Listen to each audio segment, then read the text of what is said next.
দল তো সবাই করে, হিন্দুরাও আমলি করতে পারে, মুসলিমও আমলি করতে পারে, দল কোনো বাধা নেই।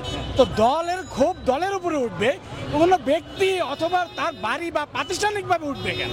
আমার মন্দির অথবা মুসলিম ভাইয়ের মসজিদ পাহারা কেন দিতে হবে? আমরা তো সকলেই ভাই ভাই। অন্তর্বর্তীকালীন সরকার আমাদের এই দাবি পূরণ করতে পারবে কিনা?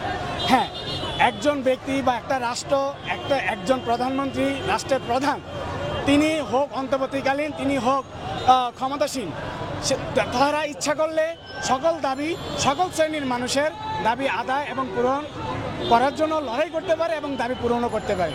কিন্তু আমাদের প্রশ্ন হলো যে এই যে যেটা বলছেন আপনারা, যে হিন্দু মুসলমান দাঙ্গা লাগাইয়ে এটা একটা বিশৃঙ্খলা সৃষ্টি করছে কিনা, আমার প্রশ্ন হলো যে যখনই সরকার পালাবদল হয়, মুসলিম বলি না, হিন্দু বলি না, আমি কোনো জাত নিয়ে কথা বলি, কিন্তু আমার প্রশ্ন হলো যখনই একটা না একটা দেশের সংকট দেখা দেয়, তখনই এই দুর্বৃত্তরা এই সংখ্যালঘুদের উপর বা হিন্দু সমাজের উপর এই আক্রমণ করে। কিন্তু আমাদের প্রশ্ন হলো দল তো সবাই করে, হিন্দুরাও আমলি করতে পারে, মুসলিমও আমলি করতে পারে, দল কোনো বাধা নেই। তো দলের ক্ষোভ দলের উপরে উঠবে, কোনো ব্যক্তি অথবা তার বাড়ি বা প্রাতিষ্ঠানিকভাবে উঠবে কেন?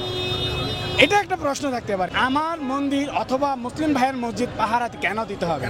আমরা তো সকলেই ভাই ভাই, আমরা এই দেশে সকলেই বসবাস করি, সকলেই আমরা এই দেশের নাগরিক, জন্মক্ষেত্রে আমরা নাগরিক। এই দেশকে আমাদের সকলকে রক্ষা করতে হবে, জাতিকে সকলকে রক্ষা করতে হবে।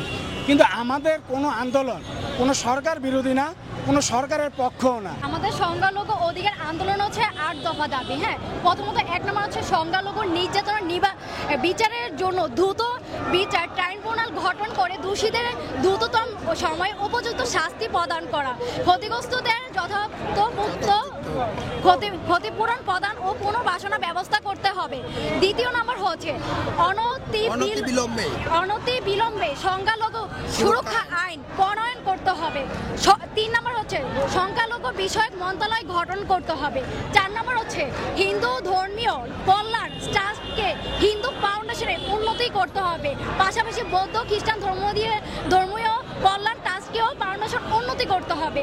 দেবোত্তর সম্পত্তির পুনরুদ্ধার ও সংরক্ষণ আইন প্রণয়ন এবং অর্পিত সম্পত্তির পূর্ণ আইন যথাযথ বাস্তবায়ন করতে হবে। 6 নম্বর হচ্ছে প্রতিটি শিক্ষা প্রতিষ্ঠানে সংখ্যালঘুদের জন্য উপাসনালয় নির্মাণ এবং প্রতিটি হোস্টেলে প্রার্থনা কক্ষ বরাদ্দ করতে হবে। 7 নম্বর হচ্ছে সংস্কৃত ও পালি শিক্ষা বোর্ড আধুনিকায়ন করতে হবে। 8 নম্বর হচ্ছে শারদীয় দুর্গাপূজায় 5 দিন ছুটি দিতে হবে। আমরা কিছু জায়গা তারা ভাড়া দিচ্ছে, ঠিক আছে, কিন্তু গ্রাম অঞ্চলে যে মন্দিরগুলো রয়েছে, ঠাকুরগাঁও দেখুন, আমরা হাজার হাজার হিন্দু তারা নদী পাড়ি হয়ে ভারত চলে যাচ্ছে। কেন? আমাদের এই ভাষায় বাংলাদেশে কোনো গুরুত্ব নাই, আমাদেরকে এই বাংলাদেশে কোনো দাম নাই। হতে পারে তারা এক দল আসলে আরেক দলে ভাঙে, এক দল আসলে আরেক দল ভাঙে, এরকমই হচ্ছে আমাদের পরিস্থিতি।